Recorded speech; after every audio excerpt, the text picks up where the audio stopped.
اعوذ باللہ من الشیطان الرجیم بسم اللہ الرحمن الرحیم رب اشرح لی صدری ویسر لی امری واحلل عقدۃ من لسانی یفقہوا قولی رب یسر ولا تعسر وتمم بالخیر یا فتاح رب زدنی علما فہما بسم اللہ الرحمن الرحیم۔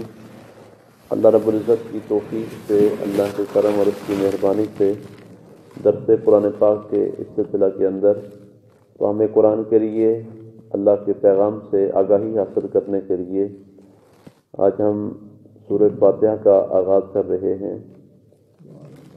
سورہ فاتحہ کی تفسیر سے پہلے آج ہم اس کا تعارف کرتے ہیں کہ سورت کے اندر کون کون سے مضامین بیان ہوئے ہیں اور اس سورہ مبارکہ کی فضیلت اور اہمیت کتنی ہے۔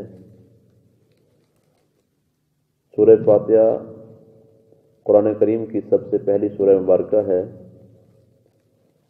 1 رکوع اور 7 آیات پر مشتمل یہ سورہ مبارکہ ہے۔ اس سورہ مبارکہ کا بہت ہی جامع مقام ہے قرآن کے اندر۔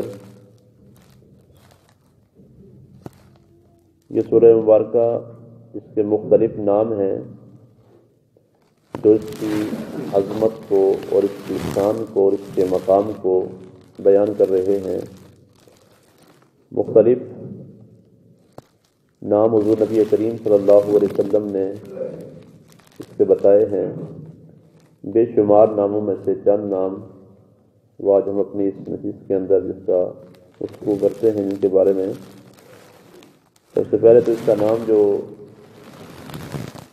ہر قرآن کے اندر، ہر مصحف کے اندر جس کا لکھا ہوتا ہے سورۃ الفاتحہ، یہ بڑا مشہور نام ہے، لیکن اس کے علاوہ بھی اس کے بے شمار نام ہیں۔ سورۃ الفاتحہ اس کو کیوں کہتے ہیں؟ فاتحۃ الکتاب بھی اس کو کہا جاتا ہے،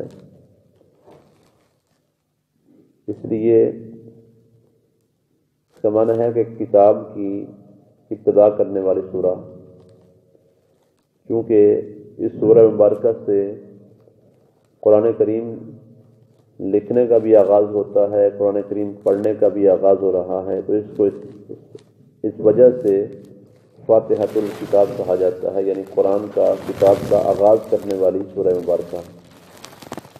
اور اس سورہ مبارکہ کا ایک نام سورۃ الحمد بھی ہے، سورۃ الحمد بھی ہے، کیونکہ اس کے اندر اللہ رب العزت کی حمد کو بیان کیا گیا ہے، اللہ کریم کی تعریف و ثنا کی گئی ہے، اور اس کا جو پہلا لفظ ہے الحمدللہ رب العالمین، اس کے اندر بھی الحمد کا ذکر ہے، تو اس لحاظ سے، اس وجہ سے اس سورہ مبارکہ کو سورۃ الحمد بھی کہا جاتا ہے۔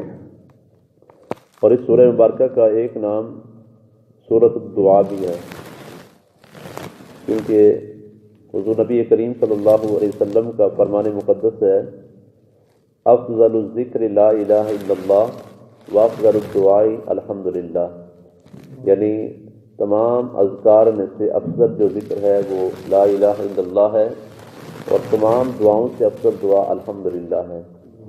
تو اس وجہ سے اس سورت کا نام سورۃ الدعا بھی ہے، جس کو حدیث کے اندر اور مفسرین نے اپنی تفاسیر کے اندر جس کا ذکر کیا ہے۔ اور اس سورہ مبارکہ کا نام سورۃ الوافیہ، کافیہ بھی رکھا گیا ہے، اس وجہ سے یہ قرآن کی بڑی جامع ترین صورت ہے، اس وجہ سے سورۃ الوافیہ کہا جاتا ہے، کافیہ بھی کہا جاتا ہے۔ اور روایت میں آتا ہے سرکار دو عالم صلی اللہ علیہ وسلم نے ارشاد فرمایا، جس پاک کا مفہوم ہے، اللہ کریم نے پچھلی آسمانی کتابوں کا علم، تورات، زبور اور انجیل کا تمام علم قرآن کے اندر جمع کر دیا، اور سارے قرآن کا علم سورۃ البقرہ کے اندر اللہ نے جمع کر دیا، اور سورۃ البقرہ کا تمام علم اللہ نے سورہ فاتحہ کے اندر جمع کر دیا۔ اتنی جامع یہ سورہ مبارکہ ہے، بظاہر الفاظ کے اندر تو یہ تھوڑی ہے، لیکن صرف 7 آیات پر مشتمل ہے، لیکن جامعیت کے لحاظ سے یہ بہت عظیم سورہ مبارکہ ہے، جس کے بارے میں حضرت علی المرتضیٰ شیر خدا رضی اللہ تعالیٰ عنہ فرماتے ہیں کہ اگر میں سورہ فاتحہ کی تفسیر سے 70 اونٹ اگر بروانا چاہوں تو یہ برا سکتا ہوں، 70 اونٹ سورہ فاتحہ کی تفسیر سے میں بھر سکتا ہوں، 70 اونٹ۔ تو آپ اندازہ لگا سکتے ہیں کتنا جامع یہ سورہ مبارکہ ہے، اور اس کے اندر جو کچھ بیان کیا گیا ہے وہ کتنا کچھ ہے۔ اسی لیے سرکار نے فرمایا کہ اللہ نے سورۃ البقرہ اور تمام آسمانی کتابوں کا علم، تمام قرآن کا علم اللہ نے سورہ فاتحہ کے اندر جمع کر دیا ہے۔ تو اس لیے اس وجہ سے اس کو سورۃ الواقعہ بھی اور سورۃ الکافیہ بھی کہا جاتا ہے۔ اس سورہ مبارکہ کا ایک نام سورۃ الشفا بھی ہے۔ سرکار دو عالم صلی اللہ علیہ وسلم نے ارشاد فرمایا ہر بیماری سے شفا الحمد شریف کے اندر ہے، یعنی سورہ مبارکہ کے اندر ہر بیماری سے علاج اور شفا موجود ہے۔ اس وجہ سے سورہ مبارکہ کو سورۃ الشفا بھی کہا جاتا ہے۔ اس سورہ مبارکہ کا ایک نام السبع المثانی بھی ہے۔ السبع المثانی اس سے مراد ہے کہ وہ 7 آیات جن کو بار بار پڑھا جاتا ہے۔ اور علماء کرام نے، مفسرین نے یہ بھی لکھا ہے کہ یہ سورہ مبارکہ 2 بار نازل ہوئی ہے، ایک مرتبہ مکہ شریف کے اندر اور ایک مرتبہ مدینہ پاک کے اندر نازل ہوئی ہے۔ 2 مرتبہ اس کا نازل ہونا بھی اس کی عظمت کا اعلان کر رہا ہے کہ سورت کتنی اہم ہے اور کتنی جامع ہے، اور اس کا مقام کتنا بلند ہے کہ یہ سورہ مبارکہ ایک مرتبہ مکہ شریف میں نازل ہوئی ہے اور ایک بار مدینہ پاک میں نازل ہوئی ہے۔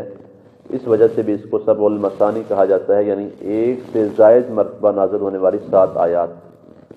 اور بعض علماء نے یہ بھی کہا ہے کہ چونکہ نماز کے اندر اس سورہ مبارکہ کو بار بار پڑھا جاتا ہے، بار بار پڑھا جاتا ہے، تو اس وجہ سے بھی اس کا نام السبع المثانی رکھا گیا ہے، یعنی وہ 7 آیات جن کو بار بار تلاوت کیا جائے، بار بار پڑھا جائے۔